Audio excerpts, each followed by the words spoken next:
Hello, everyone. It's been about 9 months since I posted the last episode, but the last episode was recorded on winter break, so exactly like around a year ago. So, yeah, I just wanted to catch up with you guys. It's been a really kind of like a year that has taught me a lot, and I'm not just trying to say that to sound cringy. It's just the fact that like I think compared to the last year, like I feel like my first year in college, my first semester in college was very much like kind of like just figure things out, like kind of just understand like okay, like this is the way that things work, this is how it's different compared to high school. But I think now that I'm on about to go to my fourth semester, I definitely feel like I'm growing. And I think I'm not trying to sound egotistical when I say this, but like for the first time I'm being academically challenged in a way that I just haven't before. And it's not even like that bad. Like, I'm not even taking the classes that are necessarily like the most difficult to me. I just, in high school, like, I feel like I got by with like semi lazy study habits. I wouldn't really study unless it was for a big test. And I think now I'm starting to realize, like, hey, bro, you have to study. You have to study a decent amount. And I think, like, for the classes that I'm taking, so, like, to give you guys context, for computer science at USF, you have to get a 3.5 GPA in Calc 1, Calc 2, and Physics 1, and Physics 1 with lab, or the Physics 1 lab. But you have to get a 3.5 GPA until you can progress to the classes that you're supposed to be taking in your sophomore year. I did not study the way that I needed to, let's just say it like that, and I only ended up getting, I think, a combined like 3.3 GPA. So I had to retake Physics 1 this past semester, and although I'm still in the process of like talking to the guidance counselors and talking to the advisors to see if they can potentially recognize my B as a B plus so that I can like move on and like not have to retake Calc 2 in order to progress through my major, I can't help but feel like an immense sense of regret for not studying, obviously. Like, I think a lot of people who may have been in my situation, or even just people who are like going through their prereqs now, like can feel like I'm definitely understanding the importance of studying. And I think in a lot of ways, like I feel in a lot of ways I can't help but feel like happy in a way, because I know like, oh bro, just study. Like, it's not even necessarily that hard, just like put the effort into it and study. And I think like I'm definitely at like a decent place to kind of implement it within to the rest of my classes and the rest of my coursework that I go through. But like, I don't know. I just like, and my GPA is not even like the worst. And I'm not trying to say that to sound cocky or whatever. It's just the fact that like I can't help but feel like there's a new horizon of like not having to worry about my studies if I were to study. You see what I'm saying? And I think like for the first time in my life, like as stupid as this may sound, I'm starting to understand that and internalize it. Um, Apart from that, so side note, I stole this Santa hat. So I hope you guys enjoy it. I want to like, I want to give it more pizzazz. I hope you guys enjoy it. I stole it. I didn't. Okay, we have people over because it's Christmas Eve. Who is we have people over, and I don't remember who got it, but someone put it on the table, and I needed something that was a little bit more festive. I mean, the presents. If you guys see the presents right here, they're here, but at the same time, like I wanted something more festive. So anyways, I'm really hoping that they continue to talk by the time I can finish recording so I can get this video out. Or hopefully they just never find out. I'm hoping that they have so much fun consuming alcohol that they just don't even really care. That is my ideal. But anyways, I wanted to talk about kind of like where I've been. So if you know, I study computer science at USF, the University of South Florida, and I'm about to go into my fourth semester. And something that I've kind of focused a lot on, if you know me in real life, I think, you know, you probably know this, but like, ever since I stepped into uni, I felt like this intense like desire to get an internship. And I remember freshman year, to give you guys to outline it a little bit better. um there's this yearly conference that happens for this club I'm a part of called SHEP. So it's called Society of Hispanic Professional Engineers. And it happens every year in November, right? So this year it happened in Salt Lake City in Utah, and last year it happened in Charlotte. So I remember in the last episode I kind of touched on my involvement in this club, and it was fire. Like, I'm still involved in it. I'm on the e-board now, which is really fire. But like, in a lot of ways, like the past year has been so extraordinarily like not difficult, but just it's just been something that has required me to like push past my limits. I don't want to sound like I'm in an anime or anything weird like that, but it's just the reality of like, to give you guys context for the fifth time. Um so I wanted to get an internship whenever I went that first year, right? So I went that first year, and what ended up happening was I got three interviews. I got three interviews. I passed one of them. I passed the behavioral of one of them, but the behavioral interview was like just kind of just the beginning, because they sent me like this little technical coding assessment, which honestly wasn't even that hard, but I just didn't prepare for it whatsoever. Didn't watch my YouTube videos, didn't do any neat code, any leak code, whatever. So I just failed it. And they gave me the offer after I passed the behavioral interview, but they said like, hey, da-da-da, like this offer is contingent on you passing the technical assessment. So I was telling my friends, I was like, yo, like this is freaking fire, like, oh my god, like I got an internship, bro. And it's, looking back, it was kind of embarrassing because I remember like being so proud of myself and being like, dang, like da da da. So this all happened 1 year ago, right? So I end up failing the technical assessment. The recruiter calls me and he's like, hey Leonardo, let me know when you're ready for a call. So I'm like, oh, okay, cool. I call this person, or this person calls me, and then what ends up happening is they tell me like, hey, Leonardo, unfortunately, we have to rescind the offer. And I can't tell you how like it wasn't even like stressful, and it wasn't even like demoralizing at that point, because I had already experienced, like I had already like pondered it in my head, and I was like, no, like I failed it, I failed it, I failed the technical assessment, I failed the technical assessment. And I remember from that that week was just so like annoying, because I remember thinking like, dang, like I failed it. And then to finally get that final like response of like, hey, we have to rescind the offer, I remember being like, in a lot of ways, like stress was taken off my shoulders, because I didn't have to think, and I wasn't thinking like, oh dang, like this, like there, like all of those voices were kind of just put to rest. But I lost out on an internship opportunity. So I'm not gonna name the company. If you know me in real life, I'm sure that I've kind of talked about it, but nonetheless, like that was a very instrumental part of my career. And I think starting out as a freshman, just looking for internships and like being somewhat ambitious, like I mean, going to a conference for a club that I had only been involved with for, I think at that point, like 2 months, was a grand feat, and I'm really proud of myself of that.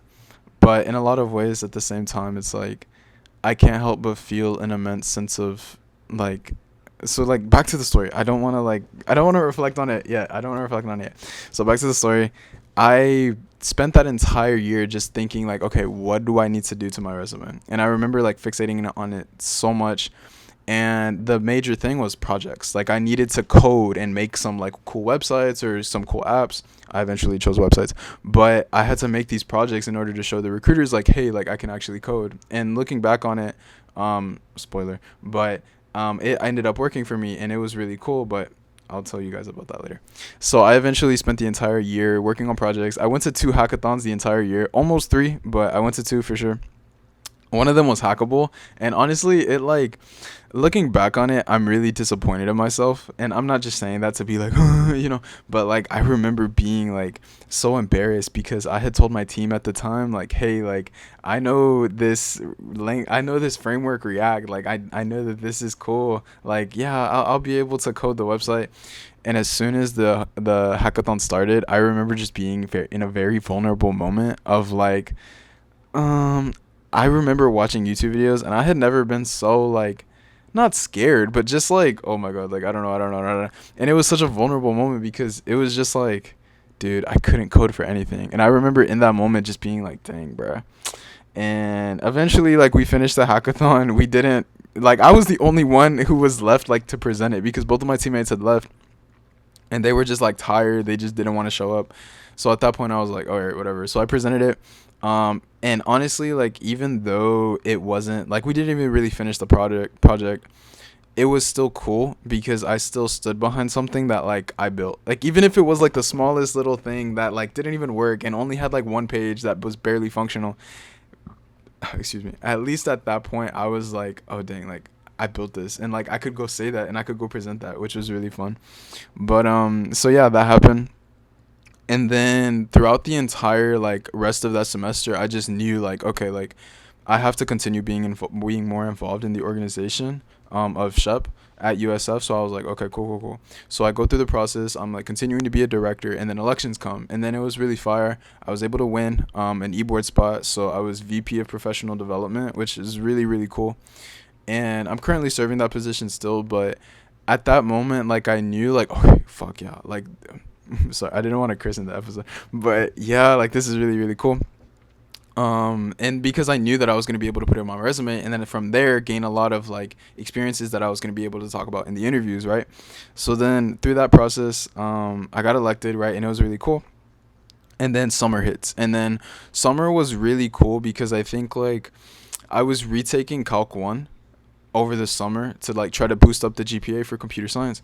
And every single day afterwards, like honestly, like I'm not trying to, diss Calc 1, but like at that point I was already like really cool with it. So I didn't really feel a need to study, and honestly like I ended up getting an A in the class, so which was really cool. So every single day after my lecture and after I completed my homework, I remember just sitting at this little thing in the Marshall Student Center on campus, like literally just sitting at this little desk that looked out onto like the roof, and I remember just like coding. And I think for the first time in my life, although I didn't know what I was doing, I had a certain level of confidence that I was going to figure it out. And I think like don't get me wrong, like there were definitely moments where I was like, dang, like this is really really difficult. Like this isn't something that I'm expecting to understand like right now, but I'm sure that I'll figure it out eventually, right? So I sat myself down, and I'll put in clips of like the website of like me like kind of clicking through the website. But I remember just dedicating like I think I'm trying to think all of June or like the second half of June, and then all of July was just dedicated to like code. And it was really fun. Like looking back on it, although it was really tough and I'm sure I was really frustrated throughout that entire time, I think there was something so liberating about like having the idea already in my head from Hackable, because this was the same project that we had started on Hackable. Knowing the outline, having walked through the actual language translations with my partner, it was just really fire to like go and code it. And I think like it was almost like exhilarating. And I don't want to geek out too much, but like it was really fun because I remember just like enjoying the process, because every single little day, like I could look back on the previous day and be like, oh dang, like I built that. Like even if it was something like the nav bar, I could look back and be like, oh yeah, like look, you see how it goes to different pages. And like I remember posting about it on my Instagram, on my spam account, and it was just cool. Like I felt like all cool and stuff. But moving on. It was really cool. I finished it, put it on my resume. Cool. I had that project on my resume. And then the semester started, and this entire semester, and this is where I'm not gonna say this is where it gets sad, because it's not even sad. It's just like being honest. Like extracurriculars took a lot out of me from a time perspective, and like honestly, it just came from my inability to delegate. The reality is like I remember being so I just wanted to do everything myself. I think, especially in the very beginning, I was someone that was like, no, like I need to make sure that it gets done a certain way. And in a lot of ways, like it didn't even really make any sense, because like the things that I was doing could have just as been easily been done by the people that were on my team. I just didn't do a good job of communicating it. And like I remember looking back, like I remember being in those situations, like just so fixated on like doing the thing, or like getting the food, or like submitting the purchase order for the food, or even something as simple as like making the presentation slides, which I eventually learned like, hey bro, like as long as you communicate it, as long as you explain like the details clear, then you should be fine. And I remember doing that, and it was just like I just dedicated so much time to it. And I remember like it wasn't uncommon for me to spend like a good 4 hours combined, just per week, which is honestly isn't even that bad. And like I'm not even trying to sound like it was the worst thing ever or anything, but it's just like the reality that I just spent a lot more time on it than I had expected to, because whenever like this was my first leadership position like on an e-board of any club. So I think like I just definitely didn't anticipate that it was going to be as time consuming as it actually was. And maybe I did have an idea, and I was like, oh, like this is pretty cool, or like yeah, that's pretty cool, but you're also going to have to do a lot. The reality is I didn't even know it was coming. And I think like afterwards, like to give you guys an idea of how it worked. So for my role, I was responsible for preparing everyone for our conference that we have or we had in Utah, the one we have every year in November, right? So I had to make like not make but coordinate like I think it was like 7 events that we had in person. We had one virtual or two virtual, but 7 were in person or like around there. And every single time we had an event, we needed to do like one of the 3 things. We had to make sure that there was a room, which honestly was I'm gonna go into this story later, but it was pretty difficult. So making sure we had a room, making sure that we had food like that was gonna be ordered for the event. So how food worked was 2 to 3 weeks before every single event, you had to send an Excel file to our VP finance, and that way we could kind of get the food approved because student government was paying for it. Student government, for the most part, pays for most of the food that we get, or at least for my events. So that's where it was like I had to submit the Excel file and make sure that everything was good, right? So that was one thing, and then I also had to make sure that the event was promoted correctly on Instagram. So and it wasn't even like I wasn't even the one who had access to the account. That was our VP marketing, but I had to like clear up the details with them. And maybe I'm not doing enough justice to like how much stuff it was, but I think like it definitely was really time consuming. And like I said, like I had just never been involved in a leadership position like that before, so it was definitely a big kind of like wake up call, I think, because I definitely do look forward to like roles or situations where I'm going to have to be dedicating a lot more of my time to extracurriculars, right? So I think like this semester, if anything, was just a really good kind of way to prepare myself for all of the future endeavors that I may go through. Sorry guys. I don't know. This is not how I normally sound. Please do not like think that I'm like being like silly or anything. No, like this is not my real voice. Like I am sick. My family has been sick, so like I got sick and now like I've been drinking medicine and stuff, but like yeah, so if you hear me kind of like, sounding like a little VTuber, just like ignore it, please. But moving on. So yeah, I feel like extracurriculars was definitely a part of my semester that looking back on, like I don't think that there is any singular, and maybe this is just my naiveness talking, but like I don't think that there is any singular VP position that is as time consuming and has as many events as my position did in the fall specifically. In spring, like I'm anticipating that it's gonna be way more calmer. I feel like way more prepared for it, and I'm honestly more excited to like kind of work with my future team. To be honest with you, but no, yeah, it was definitely like a crazy amount of time. Not crazy, but it was just a lot more amount of time than I had anticipated. And you pair that with not having the best study habits in the beginning, like I definitely was struggling. I remember the first physics exam for physics 2, because I took I took physics 1 and physics 2 at the same time. And the reason I always have to explain this, is because I already took physics 1 last semester, spring 23, but I got a B minus in it. But I need to get the highest grade possible for the GPA, right? So I tried to I retook it again. So, but this time, this past semester, fall 23, this was like the retake semester. So I could technically do physics 1 and physics 2, right? So for physics 2, I think I got like a 62 on no 63 on my first exam, which is not something to be proud of. It's not like I'm not trying to promote getting bad grades. Like it was just not cool, but thankfully it was only 18% of the final grade, which is cool because I ended up getting a B plus for physics 2, which is freaking fire. But no, yeah, so like I never really like, this is gonna sound kind of like silly, but I was talking to a friend of mine about it. I've never studied before. Like I've studied for like big exams, and I remember for a class I took in high school, ACE Math, I remember studying and doing like a lot of practice papers like over and over and over again. And I remember like it was not the worst thing in the world, but it definitely was like, oh dang, like this is, studying, right? And like I said, probably gonna sound like, I'm sure, and I've talked to a lot of my friends about this, like I need to like elevate my game in a lot of ways, because the reality is like there's no reason why I should not be studying.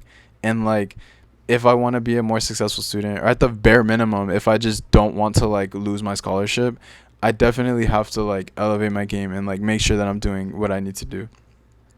But moving on, I definitely recognize that like now I just feel a lot more confident because I think I learned from my mistake, and the mistake being that I got a B, an 88 in physics 1 the second time that I took it.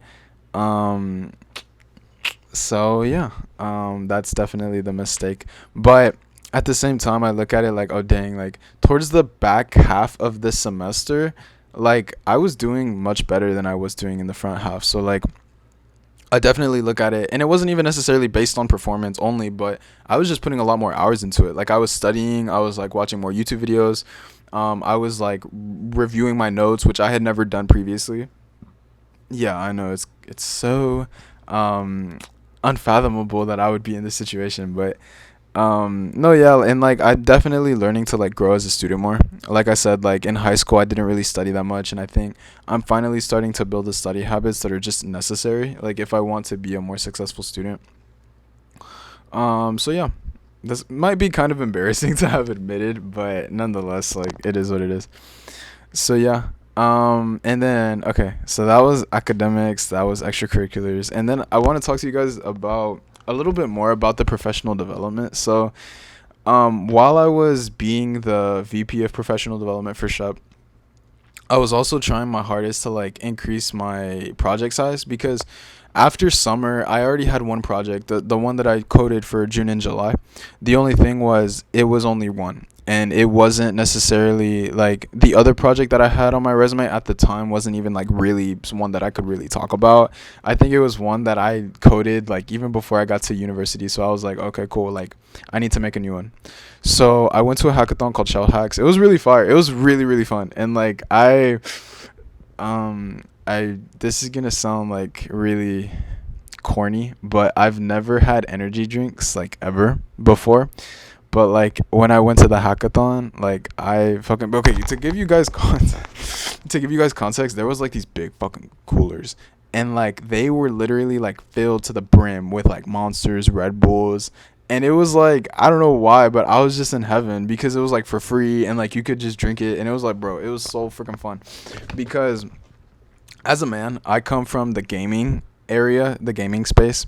So I would like stay up pretty late, but I would never like drink caffeine or anything to do this. Like I was whenever I was younger, like I would just like thug it out and freaking just stay up until like literally like 6 in the morning, which isn't it is not advisable behavior. That is not cool. I wish I did not do that.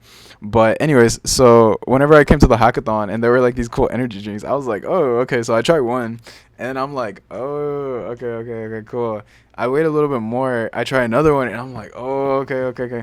And then that entire night, that entire hackathon, it was like a 36-hour hackathon. I think I had, no lie, like at least 10 within the span of 3 days, which I don't know. It was just fun. Like they were free, so I was like, okay, cool. I have not had an energy drink. Well, that's a lie, because I had one where they were giving them out on campus, but I have not drinking either a Red Bull or a Monster since then. But I don't know. I think for Hackable, I'm in March. I'm like really excited to like see. I'm literally pressuring the VPs of technology to like get as many energy drinks they can, so like I can mess them up. But nah, that's probably like a little concerning. But no, yeah, and that was just really fun. Like the hackathon, the Shell Hacks was just really cool. I met like some cool people from there, which I'm really like thankful to have met, because I think like not only were they really cool, but I think they were definitely patient with me, because like at that point, like I think I had already known how to code a little bit, but explaining my coding thought process and like working with other people, I was just never used to it. So I think there was definitely like a learning curve in terms of learning how to communicate effectively and like kind of get everyone. I don't know. I feel like a manager when I say this, but like kind of make sure that we were all doing things kind of conducive to the project. And although we didn't win anything, it was still really fun to like work with other people while coding. And obviously, like I said before, the energy drinks are just fire. So overall, that entire hackathon was just really fire. And I definitely recommend anyone who has not gone to a hackathon, please go. If things continue to go right, we will have Hackable this upcoming March. So like I definitely would recommend. Follow at Shep USF for more. What is it? Highlights, awareness. I don't know. Yeah. Follow Shep USF for more highlights. But anyways. So the hackathon was really far, and then at that point, after the hackathon, I had two projects on my resume. So at this point, I was like, okay, cool. Like this is really fire. Like I'm really liking this. I'm really liking the way my resume is kind of shaping up, right? Because at this point, I had already had three. Well, I'm currently serving the third one, but I had three leadership positions, two director positions from freshman year, and then the VP position that I'm serving this year. And then I had those two projects, and then I had a work experience position from before. So things were like going good, and I felt like my resume was like pretty decent. I needed to get it critiqued by a mentor, because bro just like he just told me the formatting things that I needed to hear, because I think content wise it was good. Like content wise, I think that I definitely did a good job on the bullet points, but like there were just certain formatting things that I just didn't even take a step to like think about. And after my mentor Ude had kind of like walked me through that, it was like, okay, fire. So then I remember like, and to give you guys context, like this entire semester, like fall semester of 2023, like I was so, for at least definitely the first half, I was so fixated on like shep, and just being involved with the club that I was a part of, that I just didn't really take the time to like study as much as I wish I did. And I think like some people, and from what I'm hearing, like it's definitely a common thing where like you're so interested and you're so like, oh dang, like this club is cool, that you're doing a lot more things for it than you necessarily have to do, and you're biting off more than you can chew. And I definitely did that. But nonetheless, like something I'm really grateful for, something that I grew a lot from. So through that process, I just learned like, okay, like I learned how to fit in studying in a way that was kind of conducive, which I'm really thankful for. But nonetheless, like the entire first half of the semester at least, and a little bit into the second half, I was just fixated on like, okay, do we have this event, like how's everything going with this event, right? And then I think, as stressful as going to the national conference was, it was one of the most liberating things ever, because after that, like even part of that entire like event, it was just so like liberating to like, and this might sound kind of bad, but it was so liberating to not need like to have to worry about any event that I was planning or anything like that, because I had just, you got through it. Like at that point, like you had already done the resume critique sessions, you had already done like the events and everything, you had already planned everything out. So like at that point, it was just kind of seeing everyone like go and do their thing, and like even myself do my thing. And like it was really crazy, because like looking back on it, like I think there was a lot of like fear and a lot of insecurity almost, because I knew that like upon my election, there was definitely like this sense of like, oh dang, like is he a little bit young, like is he, necessarily like the most qualified for this. But I think like after kind of going through the entire semester, I look at it like, dang bro, like I would say, like I'm not even trying to sound like, cocky or whatever, but like I feel like I did a pretty decent job. And I think like the cool thing about Shep, and I know I'm just yapping about Shep, but it's just fire, because like I think I was looking at the well, in the group chat there was a kind of infographic that was sent that literally said that we had 495 people come from USF to go to conference. So that was just a huge freaking number. And I think like, first off, I got to give props to the entire like e-board, my entire PD team, because like it was a huge fucking accomplishment, I think, for all of us to like get that many freaking people to go to conference, right? But on top of that, I think like for the entire like Shep student body, and like everyone who was at the election and was voting, for like to have believed in me, and I'm not trying to sound like sentimental or anything, but like to kind of have had them like put faith in me and be like, hey, like you'll do a decent job, like you'll do a good job, a decent job. But that was just like really fire. And I think like I really haven't had that much time to like resonate on it, even though it's been like a long time, because I've just been so focused. And like it was the events, and then it was like after conference, it was like, okay, cool, conference went the way that it did, okay, fire. And then the whatchamacallit, we had like one more event, but then it was back to like, okay, like I need to be a student, like I need to dedicate more time to my studies and stuff. And I remember through that entire time just being like, dang, like I never really took a step back to kind of internalize, I guess, my relationship with the club. And I think that now that I have a little bit more time to reflect and I'm not like bombarded with like assignments and stuff, um, it's definitely fire to like kind of just reflect on. And it was just really cool. Like, I I loved this semester a lot, and I think despite the fact that there definitely was a lot of growing pains and a lot of like, there was a huge learning curve in terms of just time management, as to a lot of people. I'm sure like a lot of other college students are going through this, where like for the first time in your life, like you have a little bit of freedom in the way that you spend your time, and there's not anyone who's necessarily telling you like study, study, study. You're an adult now. And I think that I'm definitely starting to understand and internalize that more and more. um but at the same time, it's like it's just really cool to look back and see how much I've grown, and just in everything really. So that was Shep. And now to talk about my own professional development, I feel like this is the part that I'm not gonna say is juicy because I'm not like a celebrity or anything, but I feel like this is definitely something I want to talk about, and this is kind of what I wanted to talk about on the podcast. But to give you guys context, at this point, I had already had I had my resume done. I had gotten it critiqued. I had had the leadership positions on there, the projects on there, right? So at this point, it was just submitting it to the resume database. So I submitted to the resume database, and then before the conference even happened, I got 3 interviews. So I got one from Johnson and Johnson, one from what was it, P&G, and then one from Honeywell. I got 3 interviews from those companies, and it was really fire. I think because I last year whenever I went to conference, I didn't submit my resume to the database, so I didn't get any interviews before conference. And to like have gotten those interviews like just right off the bat, I was like, okay, fire. Like this gives me a lot of confidence, right? So I get those interviews, and then to give I've spoken this story to people that are close to me, and it's so embarrassing. But like, okay. I wake up the morning of conference, and I was planning on flying from Orlando to Salt Lake City at like 9 a.m. from Eastern time. So 9 a.m. Eastern time, getting over there at like 12, maybe 1. I don't remember. But I was planning on doing that, right? Bro, I wake up at like 5 in the morning. I'm driving, and then 20 minutes in, I'm like, oh my God, I forgot my charger. So I have to drive back to my house to literally go get my charger. I'm wasting like freaking 20 minutes total, like I think 30 minutes total on literally just driving, which wasn't even contributing to my freaking time to go, right? So I'm like, okay, fire, whatever. So I do that.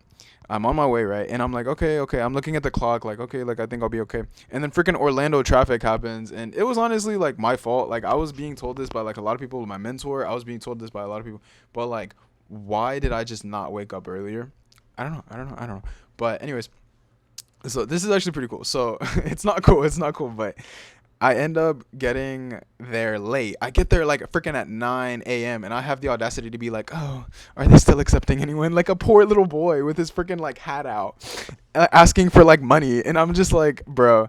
And then they tell me like, no, like it's already closed. Like it's already like, the lady was literally like, it's already. And I was just like, okay, whatever. So then I get put on a different flight. And honestly, this was kind of my mistake because I never asked them like, oh, can I go with a different airline? They just looked like, oh, directly at the same airline, like, we have this available. So they end up giving me a flight that's available, but it's leaving literally at like 9 p.m. that day, right? So I'm like, okay, fire, whatever. Like, this is just what I have to do. I wasn't thinking like, oh, put me on a different airline. No, I just was out of it. I was like, okay, whatever.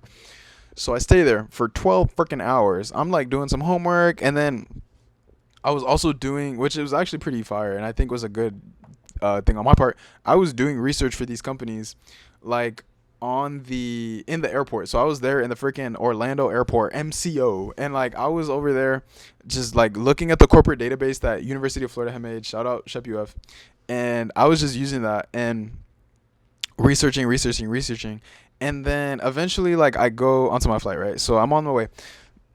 An important piece of information to disclose is that I was in this situation now that I had gotten myself into. I was forced to take a layover in Las Vegas, Nevada. And I was forced to stay there for like, I think it was like 5 hours. And then I was going to leave and get to Salt Lake City at like, freaking, what was it? I was going to get there earliest flip. I was going to get there at like 7 a.m., right? So okay, layover happens. Cool. I'm in Las Vegas. I'm like freaking like I couldn't sleep on the flight because oh my god, I was so upset, bro. So like I'm on this flight, right? And like for the first freaking hour that we're boarding, right? And we're just chilling, right? Nobody's coming into my row. And I'm like, hallelujah, like this is freaking amazing. Like God is going to give me the chance to sleep on this freaking flight. So I'm going and I'm just chilling, right? And I'm sitting like in the aisle seat. So I'm kind of hoping that nobody's like, oh, can I sit here? Right. So I'm like, I'm sitting in the aisle seat. I'm sitting in the aisle seat, right? Eventually, like, I think it's 10 minutes until boarding time, right? I move to the window seat. And then what ends up happening is this guy, bro. Oh my God. I remember his face. I remember his stupid freaking face. And I remember how enraged his face made me because he's over there coming. And I guess he didn't even have like a ticket or anything. He's just walking through the freaking aisle, and I'm just like, okay, bro, cool, do your thing. And then like he's looking around, and the reason I say that I don't think he had a seat is because he's like literally like figuring out like where he can sit down. And that aisle seat that I was sitting at, but at this point I had moved to the window seat. He goes, and that's my seat. So I'm like, okay, like he's definitely not supposed to be there. Like he's not supposed to be there. That is not his seat because he was looking around trying to figure out where he could freaking sit. So he goes and sits in my seat, which I had, given up because I was like, oh, there's no way that for the past 30 minutes nobody has came in this row, and finally this freaking guy is gonna come and sit in the aisle seat. So I'm like, okay, whatever, cool. And I'm like thinking like, oh dang, like whatever. All right, cool. Let me just try to go to sleep. So I try to go to sleep. It does not work out. I don't know what it is. I don't know how people can sleep on flights. I could not sleep on this flight, bro. And it was just like a combination of like the layover, having been in Las Vegas, all of this crap, right? So I'm just like, okay, whatever, it's cool. And meanwhile, like I'm trying to convey this. I'm so like upset, bro, because the reality is like I was freaking tired. Like I had spent all day at the airport, like just like having my brain active, right? So I spent all freaking day at the airport, and then I go to I take the flight from Orlando to Las Vegas, and then from Las Vegas to Salt Lake City. And from Las Vegas to Salt Lake City, I'm like, oh dang, like I'm hoping that I can sleep, right? Because in the freaking airport, I will never forget this moment. This moment made me feel like a literal like male protagonist that is over the age of 22, in between the ages of 22 and 24. So I don't know why, but like I was sitting there, right? And I felt really cool. This isn't cool, but like I don't know what it was about the vibes, but like I was there with my freaking little suitcase and like my backpack that I brought. And I remember like trying to find out a way that I could sleep. So I ended up laying under the seats for this like airport terminal. Oh, I don't know. But like there was this seating area and there was nobody there. So I was like, okay, well, let me sit my happy behind let me lay my happy behind under the seat. So I'm laying under the seat, right? And like I think I was able to get like an hour of sleep, but then I was like, okay, like I woke up like I think an hour before my flight, and then I was like, okay, like I need to figure it out, right? So meanwhile, like it's like 3 a.m. Las Vegas time, and I'm like freaking upset, bro. I'm like, oh my god, like I'm tired, bro. Like I've never felt more like because I forgot to tell you guys. So I freaking okay. So whenever my flight got delayed, at that point I had already had an interview scheduled, right, with Johnson & Johnson. So I had to go tell them and email them. Oh my god, this was like really embarrassing because I remember telling the guy who had sent me the email, he's like, hey, we invite you to apply to this position. I had to email him before, and I was like, hey, I'm really interested in this position. Cool, right? Please let me know the next steps, right? Because at this point I was like, oh, I want an interview, right? And I think this was before I had any of the other interviews confirmed. So I was like, I need this interview, right? So I go and text or email him, and he's like, hi, Leonardo, we're currently going through the applications. If we see that there is a role that we think will fit your needs, we'll, email I had already applied. So he was like, if we think that your application is good, then we'll reach out to you for an interview. So I'm like, okay, cool, right? But I felt so like I felt like the freaking ant with the stick, bro, because I was asking this dude, I was like, bro, like what is the feedback on my application? I think like 3 weeks into me having applied to the position, right? Anyways.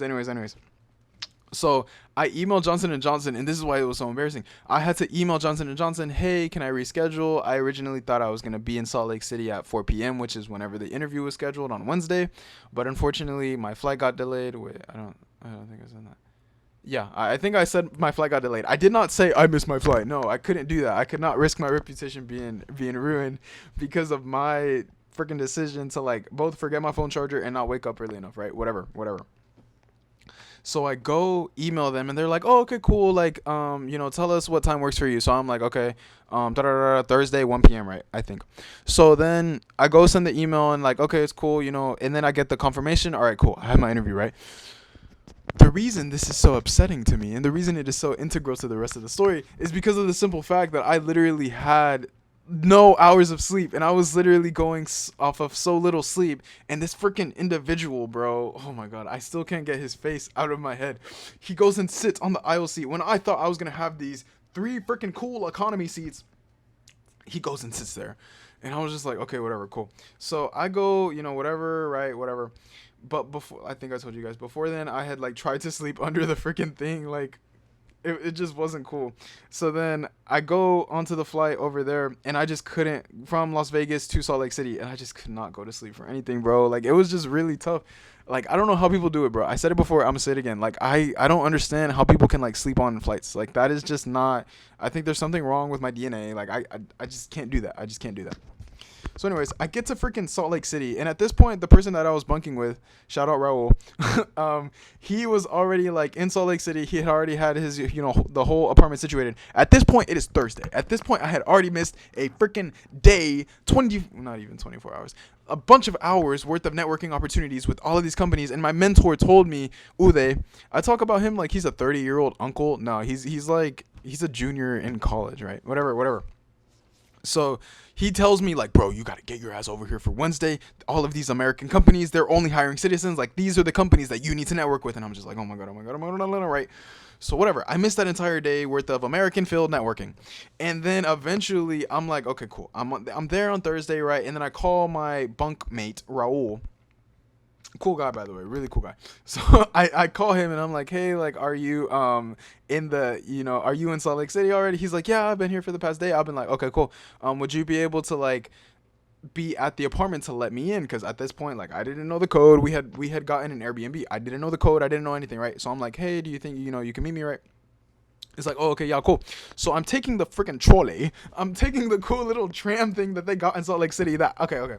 As a Floridian, as a man from Tampa, Florida, who lived in country freaking Florida all his freaking life, I had never known the beauties of public transport. Like, and so, like, I got to Salt Lake City, and there was this little tram that they had running through the thing, and I was like, dang, like, I felt like I was in Bolivia with those cool freaking mountain cars and whatever. Anyways, that is a reference that I will link the video to right here, whatever. So, anyways, so I was there, right, and I'm taking the trolley, and I'm going through this town.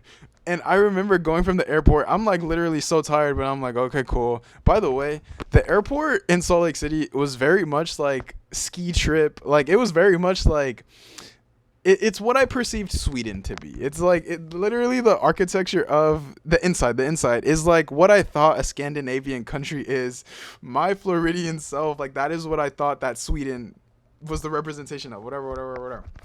Not IKEA, the freaking Salt Lake City airport.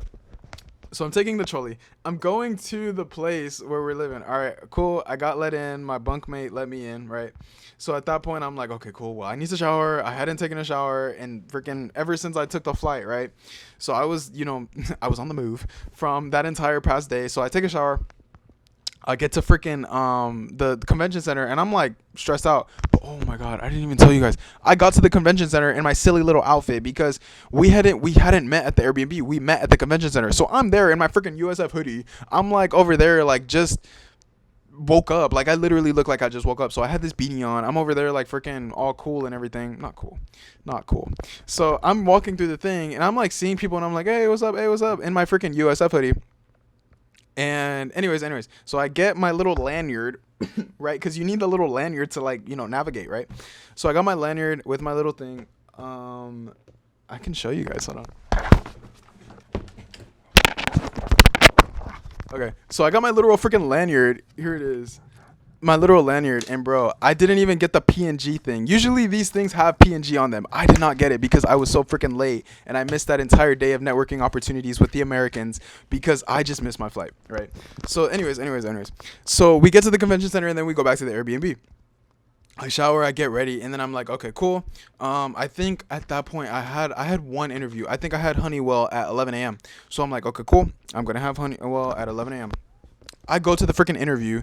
This cool guy. Okay. Number one, he's a cool guy, and I'm not gonna say his name, and the world will probably never know.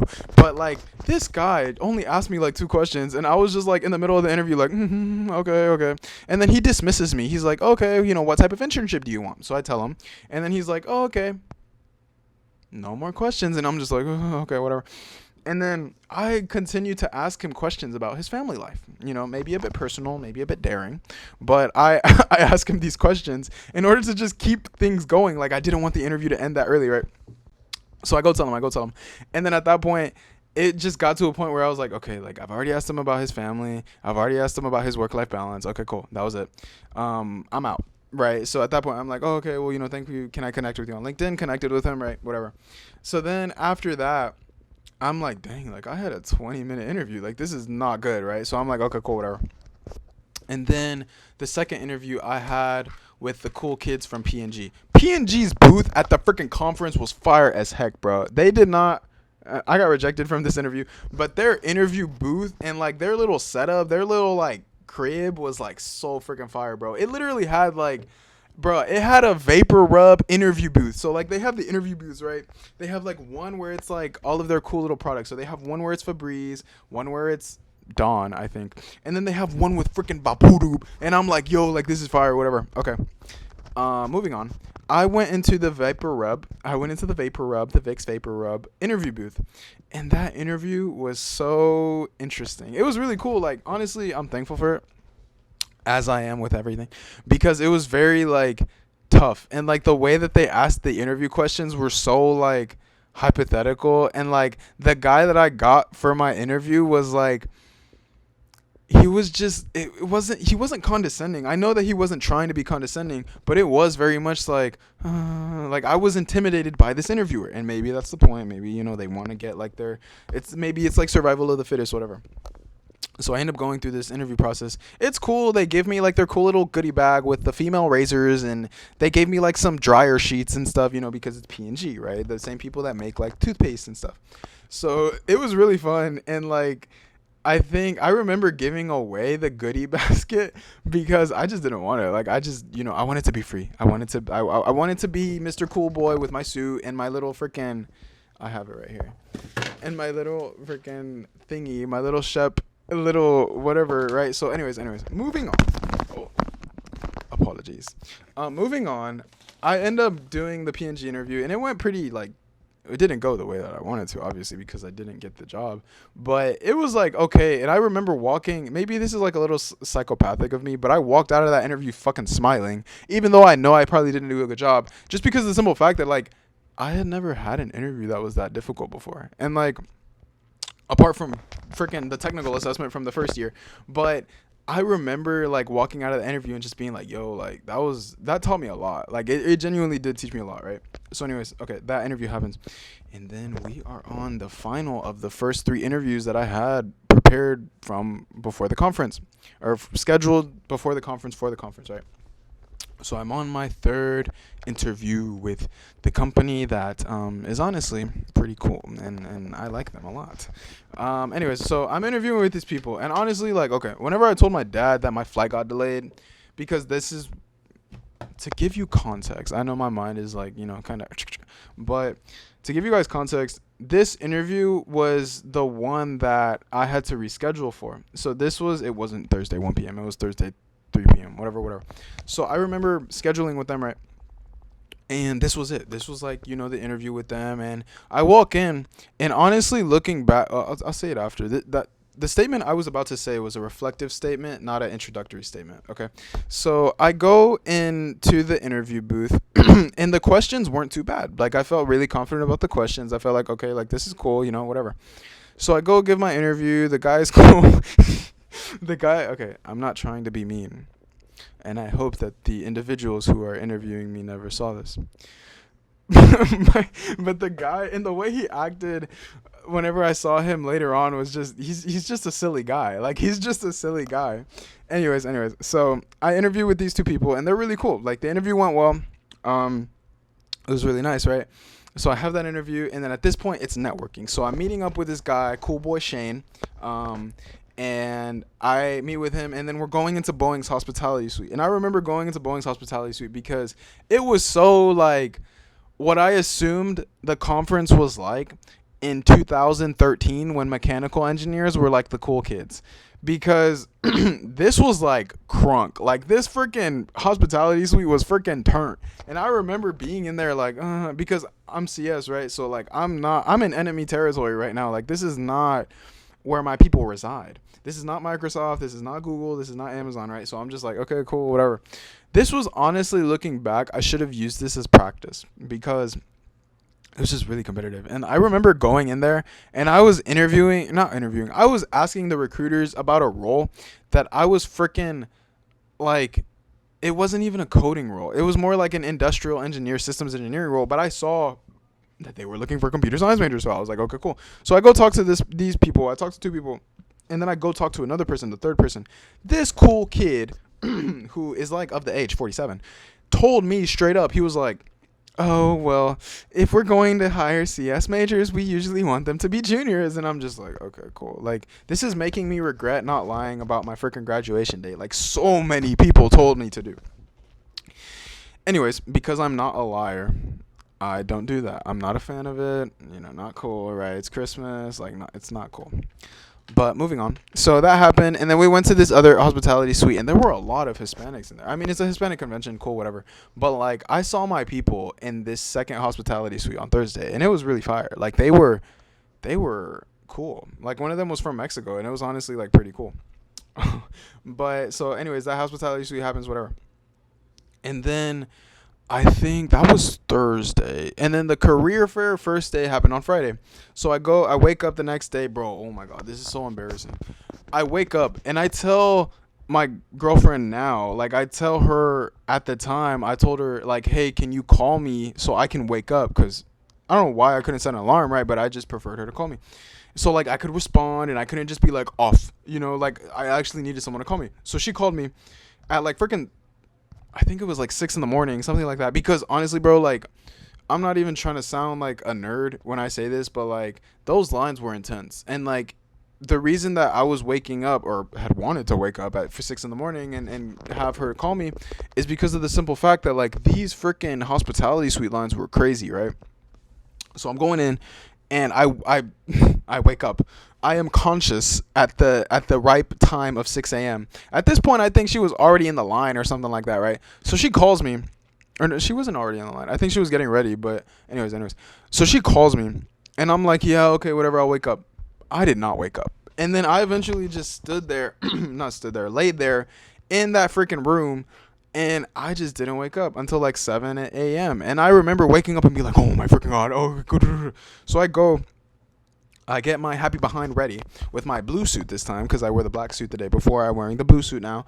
And I end up getting dressed. And I remember just rushing to the convention center. And at this point, bro, like I was not getting in there at the time that I wanted to get in there, right? And so I eventually do get in there. And then I go straight to the defense companies, you know, because as a USA boy, those are, you know, where they would for sure hire me. So anyways, I eventually go to them and I end up getting an interview from one of them. I ended up getting one from RTX, but it was like Collins Aerospace, whatever. RTX, right? Raytheon.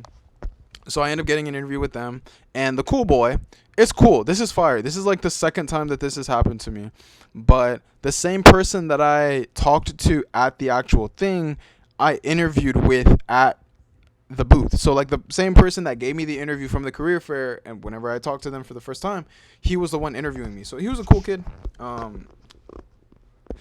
It's not funny because these kids are like 37 years old. Maybe no, they are not 37. They are like at least 40 years old.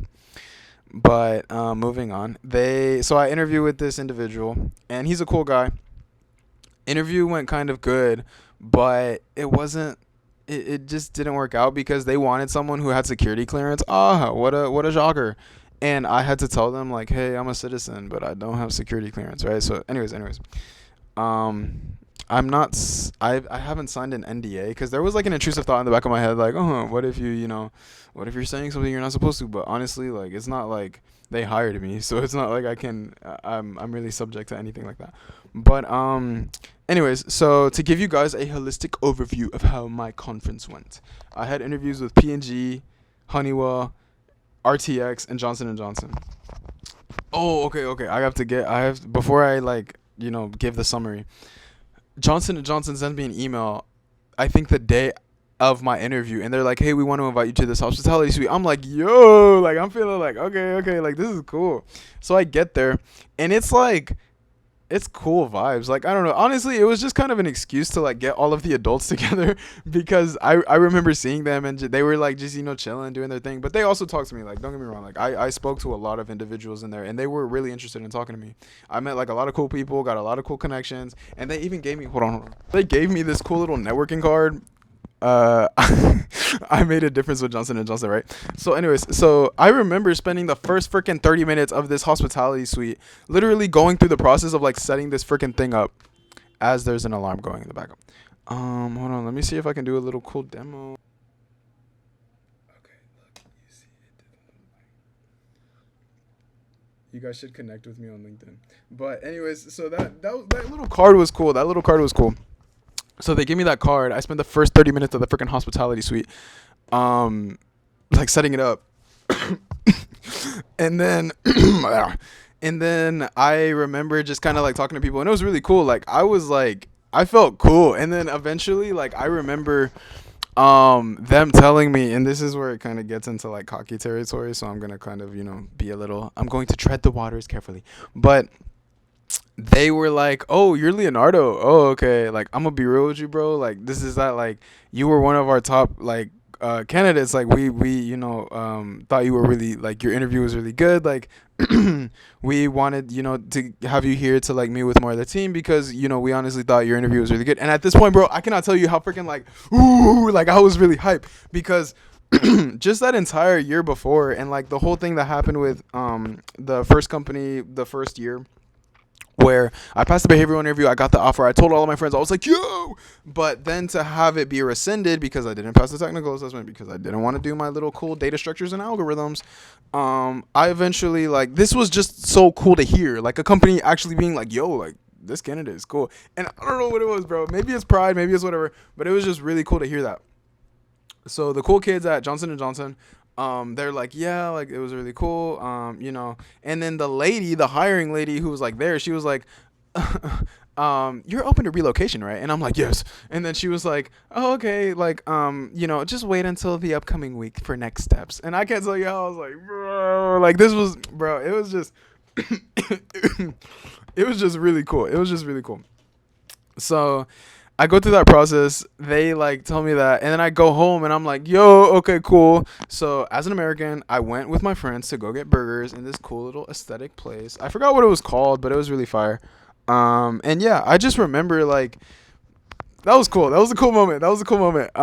But yeah. So then conference happened. I got 4 interviews. I think I said Raytheon, the one with Raytheon, which is not Raytheon, it's RTX, but Collins Aerospace, a subsidiary of Raytheon, P&G, Honeywell, and then Johnson & Johnson.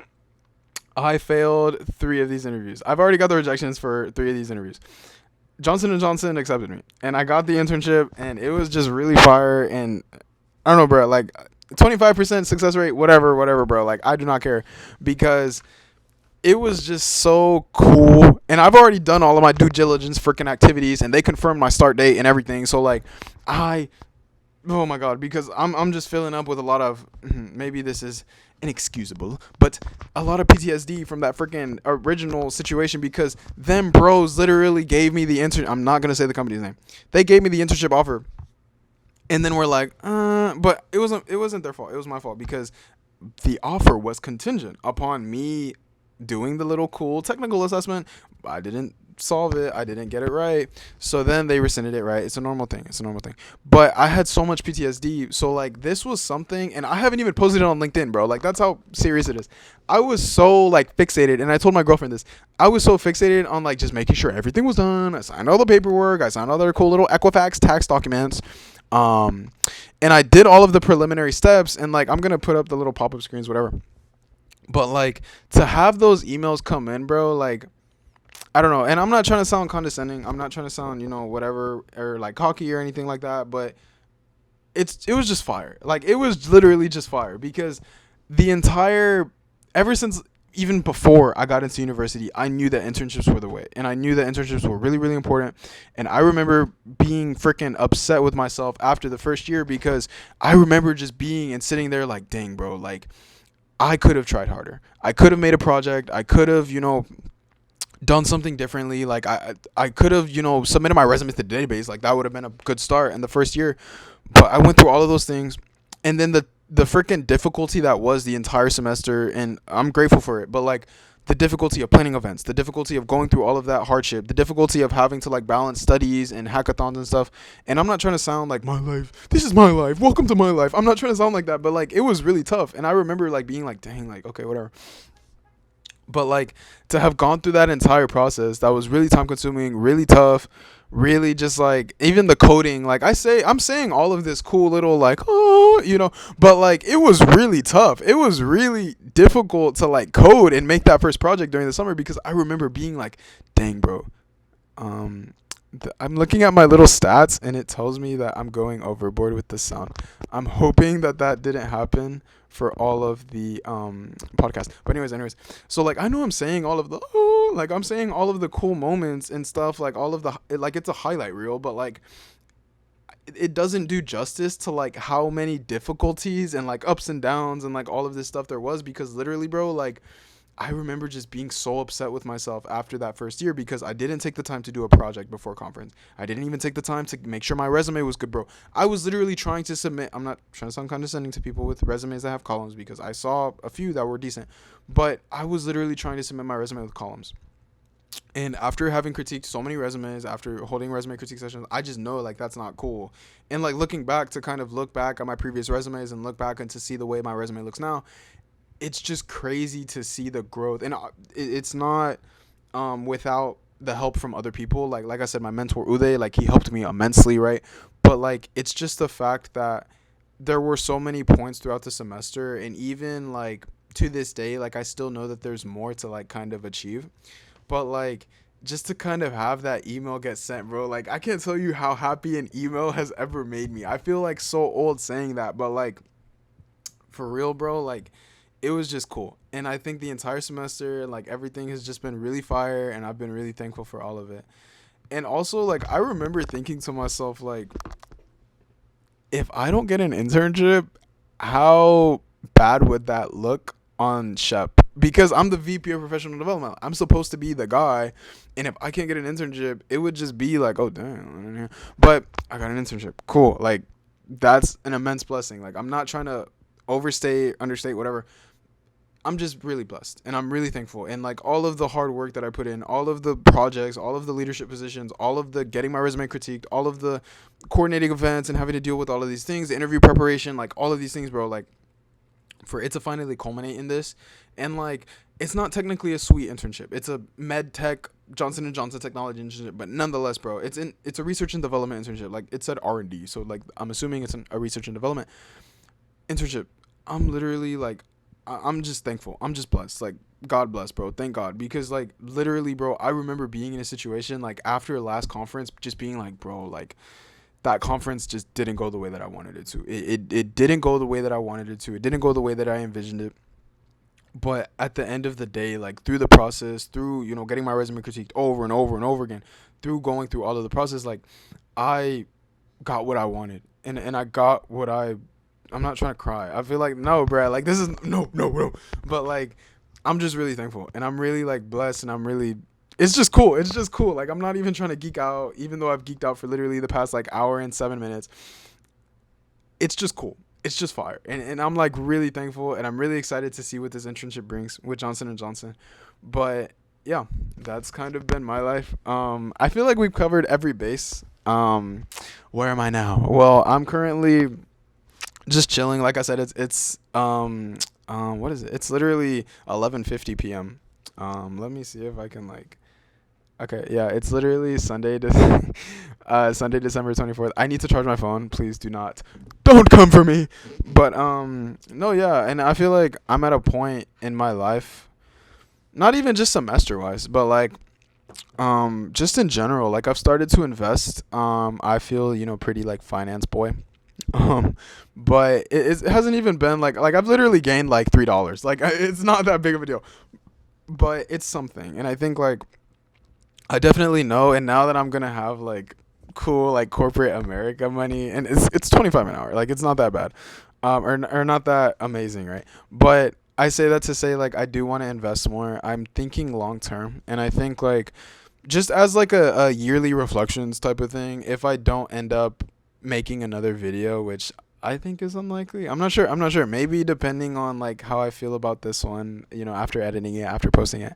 Um, I'll make another one. But no, like it's just been cool. It's just been really cool. And I think like I'm looking forward to all of the blessings that God has in store for me. I genuinely think that like the comeback arc was to call it that was just really cool, and like I definitely feel really thankful for all of the blessings that I've kind of been blessed with. Um but at the end of the day, like to anybody, if you're watching even for this long, like if you're in a situation, and now granted like this was my situation was kind of in like my little corner of the world of being a CS student, of going to this cool like engineering conference for Hispanics. It being for Hispanics isn't really relevant, but the reality is like I genuinely think that there is something to be said about like just looking and taking a direct look at like what did you do wrong, because I knew for a fact that last year, like honestly, I just didn't put the work in. I didn't do projects, and I didn't make projects that were like really that good. I didn't even take the time to like do any leak code, like any leak code whatsoever, even know anything about data structures or algorithms. And like although I didn't really do that this past recruiting season, um I think just like understanding the importance of like, okay, like these projects on my resume are extremely important, right? And just looking at everything like a learning experience has benefited me immensely. Now, granted, I am a US citizen, so a lot of companies don't need to sponsor me, so I do get that benefit. I am in computer science, so I get that benefit too.